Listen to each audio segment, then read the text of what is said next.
On se moque souvent de JavaScript parce qu'il a des comportements bizarres. Mais quand on regarde ce qu'il se passe vraiment derrière, on se rend compte que tout est parfaitement logique.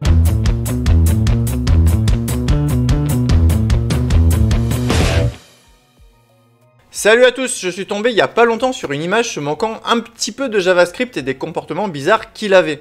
Effectivement, quand on survole ça rapidement, on se dit mais JavaScript, qu'est-ce que tu nous racontes? Sauf que, si on prend le temps de bien comprendre ce qui se passe derrière, tout devient logique. On va voir chacun de ces problèmes sur cette image et je vais vous les expliquer un par un.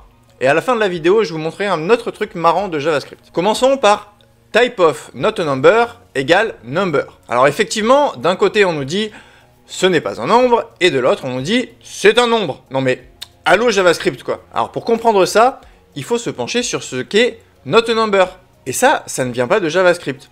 Si on lit sa page Wikipédia, not a number est une valeur ou un symbole produit par le résultat d'une opération arithmétique invalide. Du coup, oui, c'est techniquement un nombre qui t'indique que ton opération a échoué. Si on l'avait appelé par exemple not a valid number, ça aurait été déjà plus évident.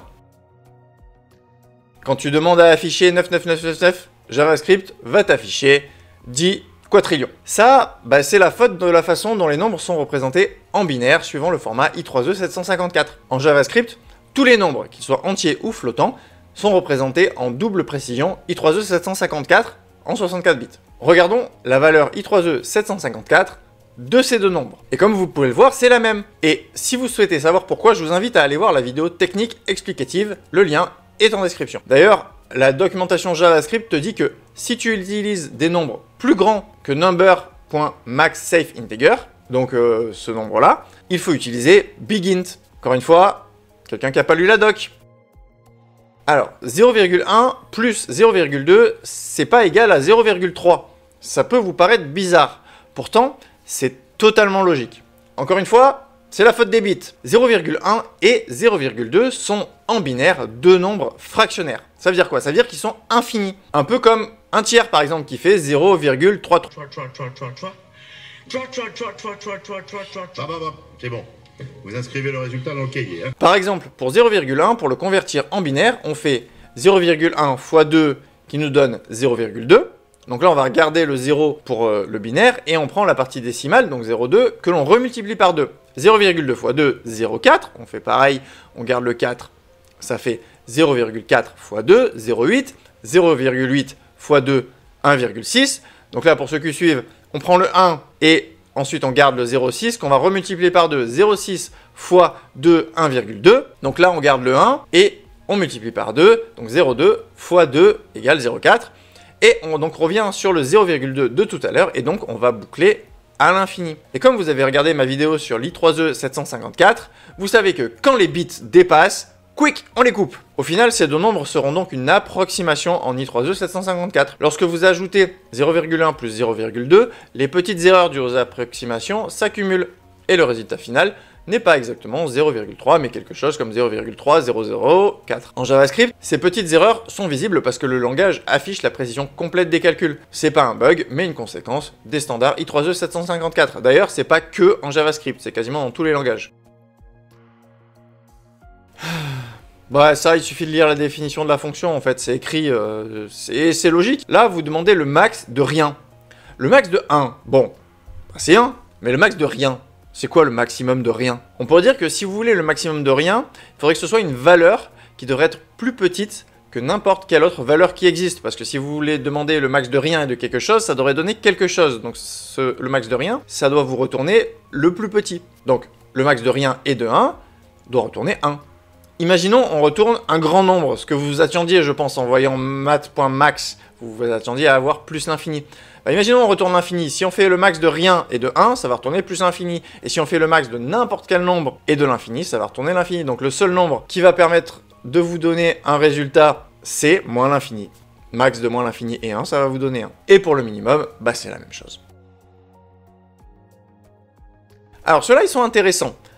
Vous vous doutez certainement que c'est dû à la conversion à cause du plus. Donc voyons ça en détail. Un tableau vide plus un tableau vide, bon on s'entendrait logiquement d'avoir un tableau vide. Sauf que, en JavaScript, l'expression tableau vide plus tableau vide, ça va retourner une chaîne de caractères vide. Alors voilà ce qui se passe. En JavaScript, l'opérateur plus a un double rôle. Il peut soit additionner des nombres, soit concaténer des chaînes de caractères.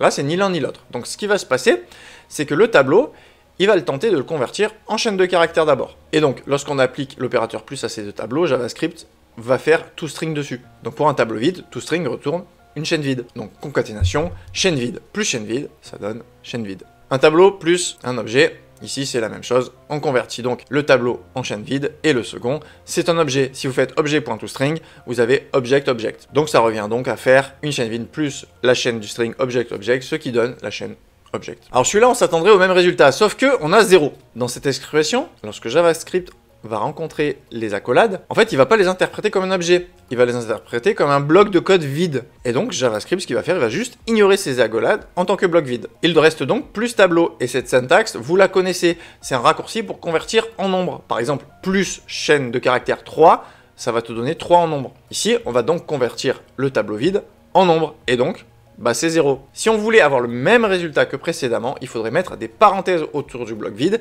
et du coup, il serait considéré comme un objet, et le résultat serait le même que celle d'avant. Bon, ceux-là sont super simples, on passe rapidement. True, en fait, il est converti en 1, et false, il est converti en 0. Donc si vous faites 1 plus 1 plus 1, ça fait 3, et 1 moins 1, ça fait 0. Et si on compare avec le type égal, il va aussi comparer le type, et donc un booléen, c'est différent d'un nombre, basta, c'est réglé. Alors celui-là, il est marrant aussi, on va le décomposer juste pour être sûr de bien comprendre comment ça marche. Donc on commence par le premier terme. On a un tableau qu'on a converti en nombre avec le plus, donc 0. Et on va prendre la négation, donc not 0, c'est comme not false, et donc c'est true. Là, notre tableau, le tableau c'est un objet, donc true si, et si on y applique not, on obtient false. Maintenant, on va concaténer ces valeurs avec le plus. On a donc true plus tableau plus false. Donc comme je vous ai dit tout à l'heure, plus, ça sert à concaténer des strings ou additionner des nombres, c'est ni l'un ni l'autre, donc il va dire c'est des strings. Donc on va concaténer la chaîne true, la chaîne vide, et la chaîne false, ce qui donne true false. Et la taille, c'est 9. Alors celui-là, je le fais, mais c'est bien parce que j'avais dit que j'expliquais tout ceux de l'image. En fait, c'est super simple. 9 plus 1.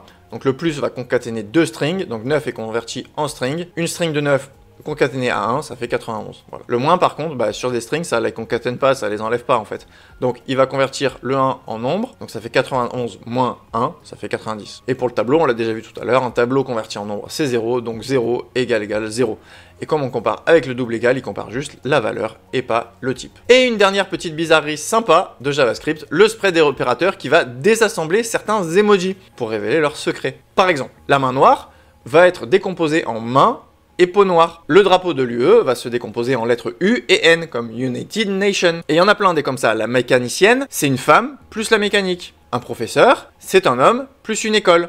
Un couple avec un cœur, c'est un homme, plus un cœur, plus une femme. Et le drapeau de la France va se décomposer en F et R. Voilà, je vous laisse explorer par vous-même toutes les décompositions possibles, vous verrez, c'est super drôle. Et voilà, on a fait le tour des bizarreries de JavaScript. Ce qu'on peut retenir, c'est que même si certains comportements paraissent absurdes au premier regard, ils sont toujours justifiés. Ces bizarreries sont d'autant d'occasions d'apprendre et de mieux comprendre en fait le fonctionnement interne de JavaScript. Si vous avez trouvé ça intéressant, passez à laisser un like et à vous abonner. Bon code, à bientôt!